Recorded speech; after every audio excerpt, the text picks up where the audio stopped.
storage since the last time we chatted? Well, I mean, we are going into our busy season, so things are starting to ramp up. As you know, the summer kids get out of school, families are moving, so it's been pretty go go go. All right, awesome.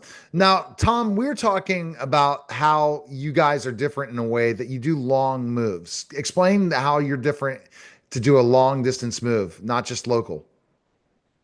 Okay, Neil. So most moving companies, larger moving companies, when they're moving long distance, what they would do is to maximize profits, they would have tractor trailers, 53-foot tractor trailers that would be picking up people. But by doing that, is normally you're going to put 5 to maybe 7 different families on one of those very large tractor trailers.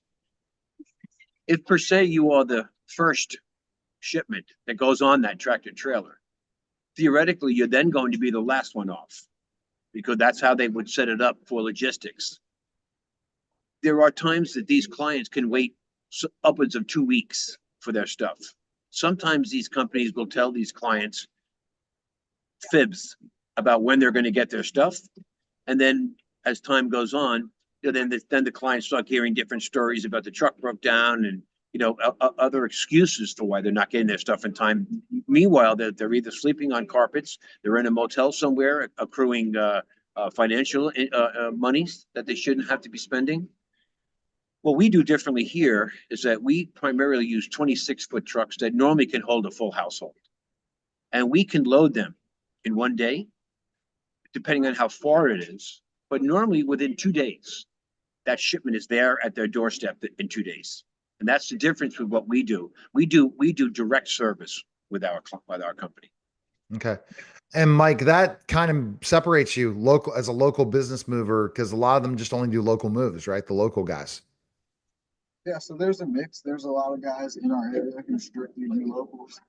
Being able to do both, it's a big undertaking. So a lot of people aren't really prepared for the financial stress that comes with it. When you first start doing long distance, you're paying for DOT compliant insurance, and it's just a more expensive business model.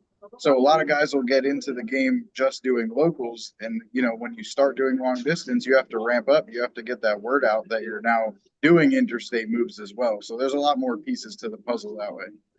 So when we talk about long distance, Tom, how does the person that's deciding to have this long move prepare compared to just a local move?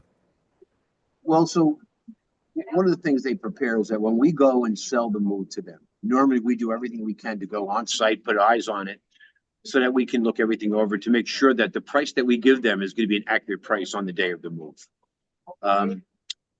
We also explain to those clients that if they were to go and move with another larger van line, if per se that larger van line had them as the number 3 load, if there was 6 loads on the truck and they just happen to be in the middle, number 3, there's going to be, of course, a load in front of them, and then there's going to be a load behind them.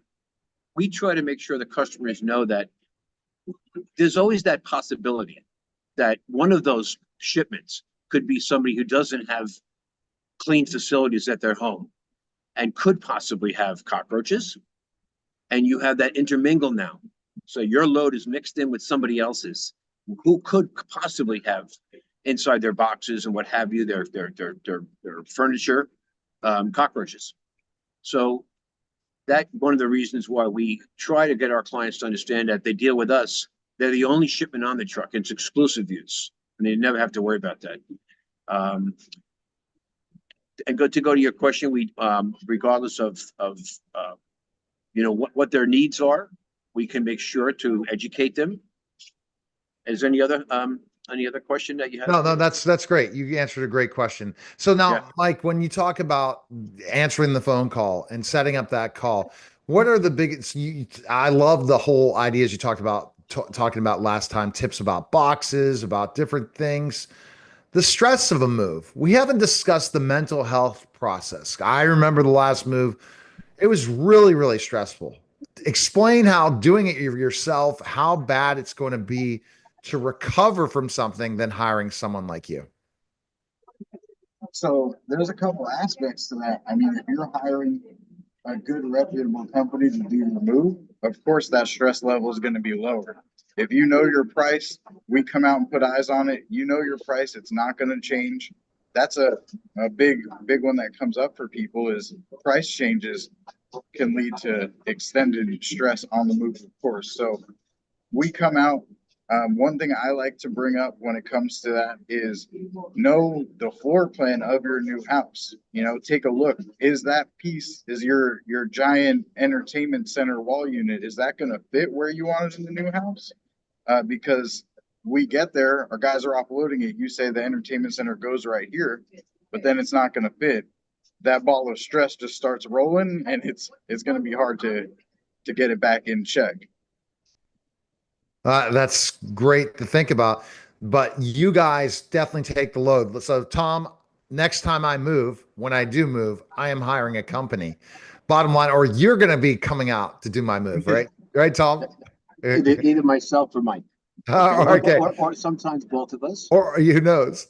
Yeah. And a lot of what we try to do is we try to explain to the customers what they can do to try to prevent circumstances that are going to create a lot of stress for them. We try to explain to them how they can work with us so that we walk them through all of the possible pitfalls that can happen and what the remedies are. And let me give you, for instance, there's a client that just booked with us yesterday. They didn't realize that we could load them up. They're selling their house on one day and they're moving into the new house the next day. They didn't realize, and they thought that because they had spoken to a company that are not honest, they felt that they needed to take their stuff in one day from their old home, put it into storage, and then deliver it the next day. We explained to them that that's not what we do. What we do is we'll hold it on the truck inside of our climate-controlled warehouse at night, and we'll then charge you $200. That's a lot different than charging $1,500 to take it off the truck and then put it back on. So we'll hold it over for them and then make the delivery the next day. That client was relieved immediately that they didn't have to take the stuff off the truck and handle it 4 times as opposed to 2 times. So we go through all the possible pitfalls. We try to make sure that they're using, again, the proper boxes. We take that time to go over it with them. If they don't have the ability to get to those boxes, sometimes we're dealing with people who don't drive. We're dealing with elderly people.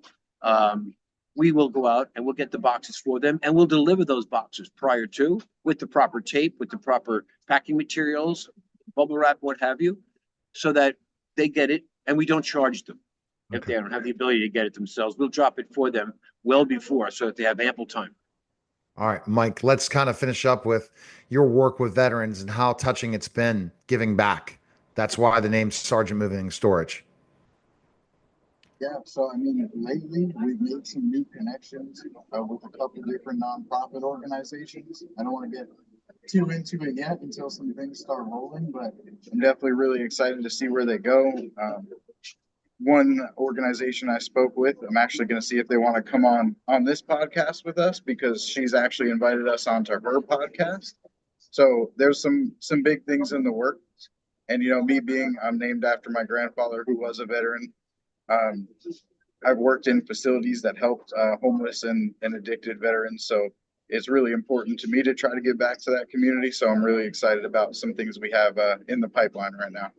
That's fantastic to hear. You know, when I think about what you guys are doing, it's amazing. And Tom, you've told me some stories as we're working on your story. It feels so good, doesn't it, helping veterans, Tom, doesn't it? It does. It does. I didn't realize the plight of veterans until, maybe 4 or 5 years ago.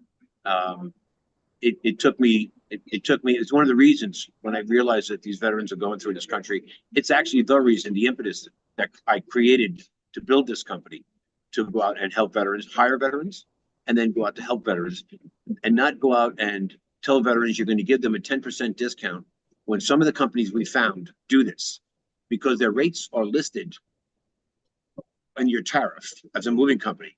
So these companies would go out with their listed rates that are in your government tariff that you provide, so that you don't and you can't go out and steal from customers. And what they'll do is they'll go out, and if their tariff says they're charging X amount of dollars, what they do is they raise that number up, and they go see a veteran, and then they make it look like they're taking the 10% off when they're not. Oh, that's terrible. That's why you guys are here for sure. Yeah, And the best sir. place, Mike, to go is where? SergeantMovingandStorage.com. Awesome, guys. Yeah. Appreciate it. Okay, All right. Neil. That was a